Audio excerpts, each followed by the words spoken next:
We are right on a Syrian-Turkish border. This border crossing saw a lot of refugees coming through. At the moment it's closed and open only for severely injured people. The Turkish authorities are worried about the attacks of ISIS, and therefore the border is closed. However, I have to say that the border between Turkey and Syria is more than 400 kilometers, and from the Syrian side it's controlled by different fighting groups. It's not only ISIS, we're talking about Jamaat al-Nusra, the opposition group which is fighting ISIS, as well as Syrian army, the Free Syrian Army, so-called revolutionists, and Syrian regular army. So you can imagine how tense the situation is. This Turkish town has accepted more than 100,000 Syrian refugees.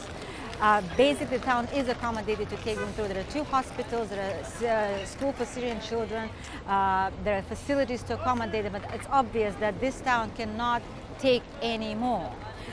Today, when I was speaking to Syrian refugees, none of them was fleeing from ISIS. All of them were fleeing from the atrocities of Syrian army.